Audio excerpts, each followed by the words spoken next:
setiap sudut negeri ini ada sosok penuh dedikasi menginspirasi. Assalamualaikum warahmatullahi wabarakatuh. Bertemu lagi dengan saya Mursalina SPD, calon guru penggerak angkatan 10 dari SMP Negeri 1 Bukit, Kabupaten Benar Meriah.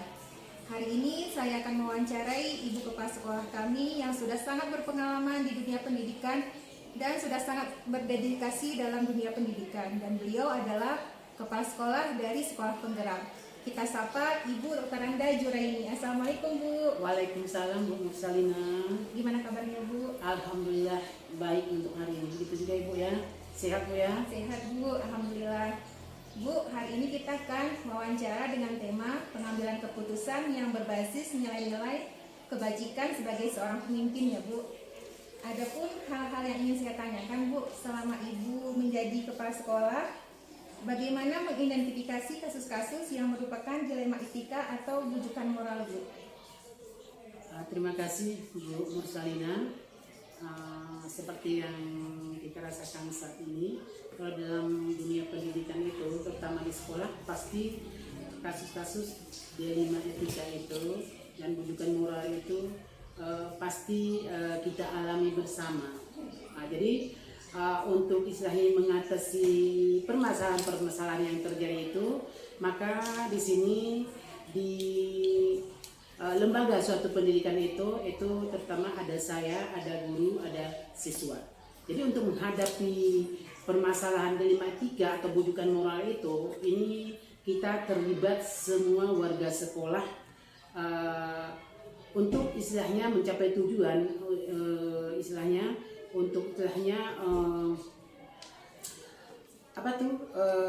permasalahan-permasalahan dilema etika atau rujukan moral itu bisa teratasi. Nah, dengan adanya kerjasama, yaitu di pemangku kepentingan di sini, saya, guru, dan siswa, ataupun bisa juga nanti untuk mengatasinya kita libatkan yaitu komite sekolah atau istilahnya pejabat-pejabat yang berkaitan dengan dunia pendidikan itu. Ya Bu, kemudian Ibu yang saya tanyakan, bagaimana Ibu menjalankan pengambilan keputusan di sekolah ini, terutama untuk kasus-kasus di mana ada dua kepentingan yang sama-sama benar atau sama-sama mengandung nilai kebajikan? Terima kasih Bu. Ini juga sebenarnya keputusan ini diambil, kadang-kadang ada keputusan benar, kadang-kadang ada keputusan yang salah. Jadi terutama dalam itu menghadapi guru, ini guru juga pasti mempunyai problema yang berbeda-beda. Antara satu guru dan guru yang lain pasti mempunyai yaitu problem yang berbeda-beda. Begitu juga kepada siswanya itu sendiri. Nah, jadi untuk guru ini juga, ini kadang-kadang ini di dalam hati nurani itu tidak istilahnya mungkin mengucapkan seperti itu. Saya menyatakan bahwa yang saya sampaikan itu salah, tapi mengingat mungkin dengan adanya yang saya sampaikan itu mengena di hati pada guru ini, maka guru ini adalah suatu perubahan. Nah, ini saya ambil keputusan itu, walaupun menurut saya itu sebenarnya tidak boleh, tapi saya bolehkan juga, walaupun dikatakan itu ini berdosa, tapi tetap saya istilahnya lakukan seperti itu supaya istilah kita melihat bahwa di guru ini ada perubahan seperti itu. Begitu juga ke siswanya itu. Kemudian Bu, langkah-langkah atau prosedur seperti apa yang biasa Ibu lakukan selama ini? Langkah-langkahnya, kita mengetahui di sekolah ini, misalnya semua guru itu mempunyai problema yang berbeda-beda. Begitu juga ke siswa. Jadi langkah-langkah itu mungkin beberapa guru itu kita memanggil, kita musyawarahkan dengan istilahnya permasalahan yang dihadapi itu. Mungkin dari guru juga ada masukan-masukan untuk istilahnya melakukan perubahan itu, sehingga guru yang punya masalah itu bisa istilahnya mengurangi masalah yang dia hadapi. Begitu juga untuk siswanya itu. Nah Bu, kemudian yang paling efektif Bu dalam pengambilan keputusan pada kasus-kasus dilema etika apa? Paling efektif itu adalah kolaborasi, adalah kerjasama. Jadi dengan adanya kolaborasi dan kerjasama warga sekolah, insya Allah istilahnya problema yang dihadapi itu bisa dihilangkan atau dikecilkan gitu. Iya, Bu. Kemudian Ibu, apa hal-hal yang selama ini merupakan tantangan dalam pengambilan keputusan pada kasus-kasus dilema etika, Bu? Tantangan untuk mengambil keputusan tadi yang itu tadi saya katakan, Bu, kadang-kadang keputusan sampai saya ambil itu tidak sesuai dengan hati nurani saya, tapi harus saya istilahnya ucapkan, harus saya cetuskan supaya istilahnya kalau dikatakan disepakati. Nah, bagaimana supaya istilahnya suatu masalah itu bisa teratasi dengan istilahnya keputusan yang diambil sebenarnya salah, tapi harus tetap kita ambil keputusan yang itu. Kemudian Bu, apakah Ibu memiliki jadwal tertentu dalam sebuah menyelesaikan kasus dilema etika? Apakah maksudnya Ibu menyelesaikan pada saat itu atau membuat waktu atau prosedur seperti yang Ibu jalankan? Tergantung permasalahan yang dihadapi itu. Kalau memang masalahnya masih harus dengan segera diambil keputusannya, berarti hari itu juga harus diambil keputusan. Dan kalau memang bisa istilahnya dipending mungkin besok lusa. Nah, ini kadang-kadang permasalahan dihadapi itu kan rumit tuh, Bu. Jadi kalau dengan adanya rumit permasalahan itu kan harusnya kita berpikir dulu, istilahnya menenangkan hati dulu. Bagaimana cara nanti supaya yang kita sampaikan ini bisa istilahnya diterima oleh yang bersangkutan. Ya, Bu. Baik, Bu. Kemudian adakah seseorang, Bu, atau faktor-faktor yang selama ini mempermudah atau membantu Ibu dalam pengambilan keputusan dalam kasus-kasus dilema etika, Bu? Ada. Yang sudah saya katakan juga tadi adalah warga sekolah. Nah, warga sekolah itu istilahnya teman bagi saya untuk istilahnya apa masalah yang saya hadapi bisa diskusikan, bisa kolaborasikan sehingga masalah ini bisa teratasi gitu. Pokoknya kolaborasi antara warga sekolah ini jangan sempat ditinggalkan. Jangan istilahnya saya walaupun selaku kepala sekolah itu memutuskan itu sendiri, enggak, Bu. Tadi kalau nggak ada guru, murid pasti nggak ada kepala sekolah. Nah, adanya kepala sekolah ini dikarenakan adanya guru dan adanya murid. Baik, Bu. Nah, yang terakhir nih, Bu, dari apa yang sudah Ibu sampaikan tadi, pembelajaran apa yang dapat Ibu petik dari pengalaman Ibu dalam mengambil keputusan dilema ITK, Bu? Pembelajaran yang saya ambil mungkin untuk menentukan langkah tadi, Bu, ya. Kadang-kadang yang diucapkan itu tidak sesuai dengan harapan kita. Jadi karena keterpaksaan istilahnya menyampaikan itu sebenarnya tidak istilahnya sesuai dengan hati nurani, tapi harus disampaikan. Nah, jadi dengan istilahnya keputusan yang ini mungkin dilema etika yang dialami itu istilahnya tidak menjadi lebih besar lagi. Terima kasih, Bu. Semoga apa yang Ibu sampaikan kepada kami menjadi pelajaran bagi kami untuk kedepannya, ya, Bu. Sekali lagi terima kasih atas waktunya untuk hari ini. Semoga jadwal kita hari ini tidak mengganggu aktivitas Ibu untuk hari ini. Insya Allah tidak, Bu. Terima kasih, Bu. Sama-sama, Bu. Demikian wawancara saya bersama Ibu Kepala Sekolah, Ibu Dr. Randa Juraini. Sampai jumpa di season berikutnya. Assalamualaikum warahmatullahi wabarakatuh. Kami bangga padamu, guru penggerak. Assalamualaikum warahmatullahi wabarakatuh. Bertemu lagi dengan saya Mursalina SPD, calon guru penggerak angkatan 10 dari SMP Negeri 1 Bukit, Kabupaten Bener Meriah. Hari ini saya akan mewawancarai kepala sekolah dari SMP Negeri 4 Bukit.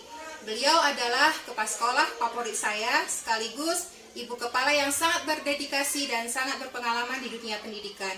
Beliau adalah Ibu Raodah SPD. Assalamualaikum, Bu. Waalaikumsalam. Gimana kabarnya, Bu? Baik. Bu, hari ini kita akan wawancara tentang pengambilan keputusan yang berbasis nilai-nilai kebajikan sebagai seorang pemimpin. Ibu kan sudah lama nih, Bu, jadi kepala sekolah. Ya, Pastinya sudah banyak ya, Bu, pengalaman-pengalaman Ibu sebagai kepala sekolah. insya Allah. Ya, Bu, dan pastinya juga banyak kasus-kasus ataupun dilema-dilema ya, Bu, selama kepala sekolah. Ada. Jadi nih, Bu, selama Ibu kepala sekolah, Ibu mengidentifikasi kasus-kasus menurut dilema ITK atau rujukan moral gimana, Bu? Kalau untuk mengidentifikasi kasus-kasus itu, saya akan memulainya melihat dari kehadiran siswa. Ini kalau terjadi pada siswa ya. Setelah itu saya akan melihat absennya. Selanjutnya saya akan menanyakan kepada wali kelas dan selanjutnya juga kepada guru bimpen.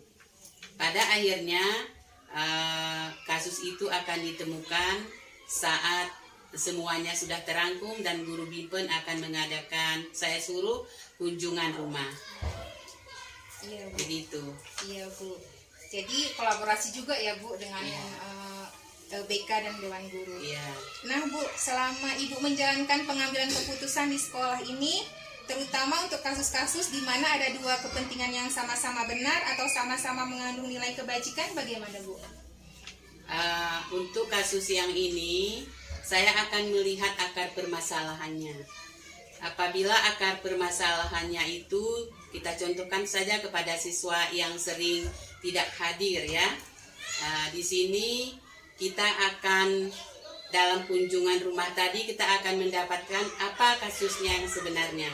Apabila kasusnya itu misalnya si anak sering tidak hadir karena membantu orang tua yang memang tenaganya yang sangat diharapkan oleh orang tua, di sini saya akan memutuskan anak ini tetap mendapat sanksi. Tetapi kita harus mempertimbangkan misalnya pada anak ini dia harus kita naik kelaskan di saat guru mengadakan rapat. Tetapi dilemanya kepada siswa yang lain itu juga kita harus nampakkan, yaitu memberikan sanksi kepada anak ini dengan misalnya memberi percobaan di 3 bulan pertama, sehingga siswa yang lain tahu bahwa hal itu sebenarnya tidak boleh dikerjakan, sehingga pada akhirnya kita menyatakan anak ini bisa dan sanggup mengikuti pelajaran sehingga dia naik kelas. Iya, Bu.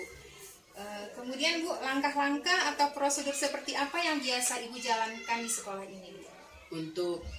Untuk dilema tadi, Bu. Untuk dilema ini saya pertama berkolaborasi dengan guru mata pelajaran, tentunya mata pelajaran ada 10 ya. Terus dengan wali kelas. Di dalam rapat kenaikan kelas saya akan memberikan suatu pemahaman bahwa siswa ini harus kita naik kelaskan karena kita memang kalau dia tidak naik kelas kasusnya akan sama di tahun depan juga, sehingga saya memutuskannya dengan berkolaborasi juga. Iya, Bu. Kemudian Ibu, hal-hal apa saja yang Ibu anggap efektif dalam pengambilan keputusan pada kasus-kasus dilema etika, Bu? Yang efektif yang saya lakukan selama ini adalah satu, memang dengan berkolaborasi tadi sehingga tidak ada salah paham atau miscommunication antara kepala sekolah, wali kelas, guru, dan siswa yang lain sebagai temannya. Tetapi pada akhir keputusan itu kita akan berpihak juga kepada siswa yang harus membantu orang tuanya tadi. Begitu yang selama ini saya Efektif, lakukan. Bu, ya. Efektifnya. Nah, Bu, kemudian hal-hal apa saja yang selama ini merupakan tantangan dalam pengambilan keputusan pada kasus-kasus dilema etika, Bu? Tantangan di sini ya, mungkin masih ada 1-2 orang guru yang belum memahami bagaimana sebenarnya seperti filosofi dari Ki Hajar Dewantara itu, apapun yang terjadi di sekolah, kekurangan yang berada pada murid itu karena kelemahan kita. Jadi menghamba kepada murid itu ada yang beberapa guru belum menerapkannya. Iya, Bu. Kemudian, Bu, apakah Ibu memiliki sebuah jadwal tertentu dalam sebuah menyelesaikan kasus dilema ITK, ataukah Ibu langsung menyelesaikan di tempat atau memiliki sebuah jadwal, Bu, untuk menyelesaikannya? Saya memiliki sebuah jadwal ataupun tenggang waktu ya, karena saya tidak memutuskan suatu keputusan itu saya sendiri, tetapi saya akan bermusyawarah dengan guru-guru dan warga sekolah yang dianggap penting dalam mengambil keputusan ini. Nah Bu, dalam pengambilan keputusan tadi, adakah seseorang atau faktor-faktor apa yang selama ini mempermudah atau membantu Ibu dalam mengambil keputusan pada kasus-kasus dilema etika tadi Bu? Sebenarnya di sini seperti yang saya katakan tadi, hanya sedikit beberapa persen saja yang belum memahami bagaimana cara mengambil keputusan yang terbaik yang berpihak kepada murid. Di sini ada komite yang selalu membantu saya, terus guru mata pelajaran, wakil kurikulum, dan wakil kesiswaan juga. Nah Bu, ini yang terakhir nih Bu, dari yang apa yang sudah Ibu sampaikan, pembelajaran apa yang dapat Ibu petik dari pengalaman Ibu selama mengambil keputusan pada kasus dilema etika Bu? Di sini mungkin pengalaman saya ya, pada awal saya mengambil keputusan itu masih ada kurang-kurangnya. Mungkin di sana sini seharusnya seperti ini, tapi saya memutuskan seperti ini. Terus dengan berjalannya waktu dan dengan pengalaman-pengalaman yang juga kita tanyakan kepada teman, kepada guru-guru yang lain, sehingga keputusan itu pada akhirnya alhamdulillah bisa efektif dan memihak kepada yang terbaik. Untuk siswa ya Bu? Untuk siswa ya. Ya Bu, terima kasih Bu atas wawancaranya hari ini. Maaf sudah mengganggu aktivitas Ibu hari ini. Semoga apa yang Ibu sampaikan juga menjadi pengalaman maupun pembelajaran untuk kami ya Bu. Ya. Terima kasih Bu. Terima kasih sama-sama. Demikian wawancara kami bersama Ibu Raodah SPD, Kepala Sekolah SMP 4 Bukit. Sampai ketemu di sesi berikutnya. Assalamualaikum warahmatullahi wabarakatuh. Teruslah berkarya membangun bangsa dengan cinta.